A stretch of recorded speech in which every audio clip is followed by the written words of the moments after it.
So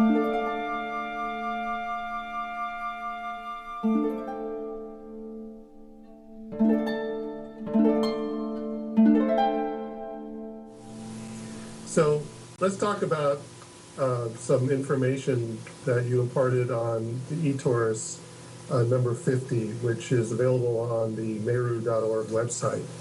And you presented an article titled A Personal God. And before we address the specifics of that article, I want to bring up a reference I used in several of the eTORUS publications. It was in the Meru eTORUS 39 in February 2007 that you first referenced the Shefatal by Rabbi Shabbatai Sheftel Horowitz, who wrote his Kabbalistic work in the late 16th century. Can you elaborate a bit on Shefatal and how it relates to your research findings? Well, Shefatal by Shabbatai Sheftel Horowitz was the primary source of education in Jewish philosophy and Kabbalah before the Holocaust. It's all but unknown today. The people who were teaching from it, who understood it, apparently didn't survive. So what we have now is a reconstruction based on another set of documents, the Sefer Yetzirah, the Sefer Zohar, the Bahir, a number of works of Jewish philosophy, which dance around the subject. The central text on the subject, the one that was used to teach the teachers traditionally, was the Shefatal. The meaning of Shefatal is very simple, and it's based on an idea that's also simple. I don't really quite know the best way to introduce it because there are so many different elements that are part of it. But well, in your article, A Personal God, you're using the term Shefatal as a process. Yes, Roger Penrose, in The Emperor's New Mind and in The Road to Reality, two of his most recent books, Penrose being the elder statesman of physics these days, points out, very well known and accepted physics, there's nothing controversial here, that when photons leave the sun, they carry lots of information because they're collimated and they're in the visible part of the spectrum. When the plant re-radiates that energy back to the night sky eventually, it's in the infrared and over a wide angle. And in between the sun and the earth sky are plants. Plants literally eat. The fuel for photosynthesis, the fuel for plant self-organization are those photons. And the photons it takes in carry more information than the photons that the earth eventually radiates back to the sky. It's as if we're extracting energy from a water wheel in a waterfall. At the top of the waterfall is the sun, at the bottom of the waterfall is the sea, and the water pours down and loses energy to the water wheel as it falls. That's perfectly obvious, and it would have been understood in those terms in the ancient world, because they knew about pneumatics and hydraulics and water wheels. That was big technology. Well, one of the ideas underlying the names of God in Torah tradition is that the four-letter name carries the essence of singularity, of the oneness of God.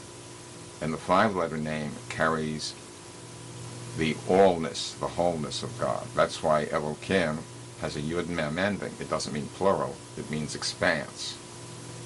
And the four-letter name is the one part. And we're told in the Shema that Hashem Elohim equals Echad, or Hashem Elohim, Shema Yisrael, Hashem Elokeinu, Hashem Echad. Both Hashem and Elokeinu are unitary in their magnitude, their absolute value. But Hashem is single and infinite in extent, and Elohim is whole and infinite in expanse. They're complements. But that's just like the principle of the difference between the sun and the sky. The sun is very high up and pretty bright and pretty far away, but it's not infinitely far away and it's not infinitely potent like Hashem would be by analogy. And the sky is pretty all-inclusive, but it's not everything in the universe, which Elohim is. So between Hashem and Elohim, there is a kind of hyper gradient that mimics the same geometry, the same flow as the top to the bottom of a waterfall, or the photons from the sun going into the plant and then being delivered to the sky. It's the same relative process, the same topology, the same parallel track, but at a different level. The Hashem Elohim level is at the infinite level, and the sun and the sky are in the physical world. So you can think of Hashem as a hyperdimensional, a transcendental sun, and God, Elohim, as a transcendental, hyperdimensional God of all there is. Right. That's why in the Psalms it says, Hashem Elohim is a sun and a shield. The Torah tradition isn't talking about Hashem being the sun in the sky, and it's not talking about Elohim being like a shield or just the sky. It's talking about the principle of the relationship is like a sun and a shield, a source and a sink. The Shefatal is the name we give to the flow of these transcendental photons from the singularity of Hashem to the all-inclusiveness to the sea of Elohim. And that's why it's called an effulgence of dew. The word dew could be translated rain also. Means that which falls from the sky to the ground. Well, in our case, that Shefatal, Shefa meaning flow, effulgence, of Tal, units of information, that's the hyperdimensional photons that we eat in order to make decisions. The plant processes itself into the physical world. It grows and lives. We eat the plants, so we don't need that. We're getting that from the plants. But where do we get our ability to be conscious? Where do we get our hyper life from? The plants don't have self-awareness. They don't have consciousness. Our model suggests that the idea of Hashem Elohim being a sun and a shield is the explanation for where our choices come from. Every dewdrop of Shefatal, every droplet, every photon gives us one choice we can make.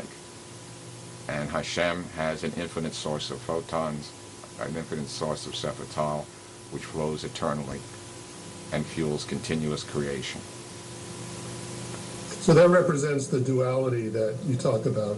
Well, it's not really duality. It's two sides of the same coin. It's the seed point versus the point seed. The point sphere versus the sphere point. They're inside out to each other. So there's not really a duality. From our perspective, we seem to have a right hand and a left hand. But we have a unitary consciousness. There's really only one will driving both hands. It looks like there's a duality. It looks like there's a left-right pair. But unless we're crazy, our right hand does know what our left hand is doing. Right. And we do make decisions that rule both. So there's no distinction at the level of God. There's a distinction at the level that we experience singularity and wholeness. The difference between singularity and wholeness, the difference is that we experience singularity inside because we get one idea at a time. And we experience wholeness outside because there's a planopy of a billion ideas in the world around us. Right. So our skin is the divider between the sun and the sky, between Hashem and Elohim. Which is why if we drop our ego, we go with the flow. We fit in perfectly. We don't block it. So these are really valuable metaphors for understanding. For recovering the roots of the Torah and for the Abrahamic traditions, these are the core principles that later were drawn out and embodied as Judaism, Christianity, and Islam, and Gnosticism, and Sufism, and all the others.